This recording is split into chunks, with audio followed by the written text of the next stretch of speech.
All right, welcome back to the show. When life doesn't go as designed, how do you get back on your feet and rise up stronger than ever? Rashod Stanley didn't let his life behind bars deter him from living his dream. Please welcome the exceptionally good-smelling Rashod. Hi, Rashod. Hey, how you doing? Oh, good. How are you? I'm doing good. Thank you for being here. Thanks for having me. It's a pleasure to have you. Most definitely. All right, let's talk about, first of all, Wendy Williams loves your clothes. That's pretty cool. Most definitely, most definitely. That really kept me motivated while I was in prison. Yeah. Seeing her actually post my stuff after I got out the hole. Yeah. Yeah. After me doing the fashion show, I ended up going to the hole for doing the fashion show, and she was posted it like January of that year. She was like giving you props and encouraging you, and she probably didn't even know the impact that she had. Yeah, definitely had a big impact. Yeah. Definitely had a big impact. I felt like it was worth it then, because I definitely did 3 months solitary confinement behind doing the fashion show. All right, we're going to get to that in a second. But first, tell people how you got interested in fashion and how that all started. It actually started in like 2002. I was going to Grove Park Community Center, and I started making T-shirts. Like, it was a summer program, we was making the T-shirts. That's when it like first started. Yeah, and you had the fashion bug, and you're like, hey, I'm pretty good at this.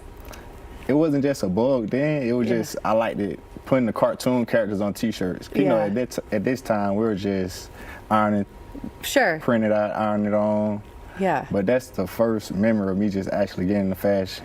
But the fashion bug really didn't come to like high school, like when I just like, oh yeah, I gotta stay fresh. Yeah. I gotta stay fresh. Did you learn how to sew? Are you self-taught on everything, or how did that evolve? Oh yes, ma'am, I'm actually self-taught. Yeah. I taught myself how to sew while I was in prison. I think that when you have a passion for something and then it's so strong within you, you're like, there's nothing in the way. I'm going to teach myself how to reach my dreams. So talk about what that moment then was like when you were in prison and you started creating your fashion line.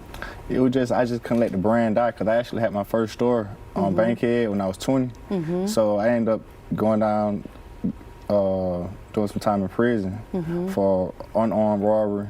So during those times, I just said to myself, I got to keep the brand going. I couldn't just let the brand die. So I just took the time while I was in prison to teach myself how to sew. Right. Because when I was in the store on Bankhead, I was just actually heat pressing, putting the logo. I had got my vendor's license, so I'm buying wholesale and reselling. But while I was in prison, I'm going to actually just perfect the craft and actually learn how to make the garments myself. I love that. So my mother sent me a couple books, looked at the books, and took it and ran with it. Yeah, shout out mom for... Well, definitely, shout out to mom. Shout out to mom, believing in the dream. Let's talk about, I know you were released 7 months ago, and you've been mentoring the youth.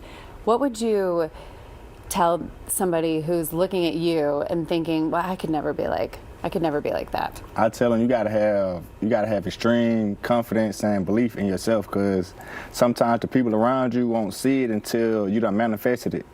So you can't go to the people around you for like gratification, instant gratification for your goals and your aspirations. You just got to do it and just believe in yourself that it's going to manifest. Believing in yourself. Talk about then, we just are watching your fashion show right there. What was that like for you, Rashod, when you saw your designs walk down that runway after all of that hard work? It was just an unbelievable feeling just to actually sit back and watch it, because I used to sit in my cell and think about this, like, I can't wait to get out and actually be able to put on me a fashion show. I had just went to solitary confinement for actually doing a fashion show in prison, so to actually be able to get out and follow my dreams on the street, it was just an unbelievable feeling. Yeah, you did that. You did that. Congratulations. Appreciate it. Talk about what keeps you going then and pushing for greatness. What keeps me going now is just trying to motivate the people around me, to show them that, like, it's possible. Like, I feel like I can't quit because a lot of folks depending on me to show them like it's possible, like they room for me to win. So I got to keep going even when it's obstacles and hindrances in the way. I just got to keep going. Yeah. Speaking of keeping going then, what is next for you? We actually have a fashion show June 30th. Okay. And with the kids fashion show in conjunction with Kiddos Hair Studios. So it'll be at Cleveland Ave Rec Center. That's on June 30th. It's a Sunday from 4 to 7. All right, awesome. So we got like 100 kids coming out. I love that. Let's talk about that really quickly. We have to wrap up, but I know that you are spending time mentoring youth and you want to pass on messages of positivity, and you're passionate about that. Yes, ma'am. Talk about that.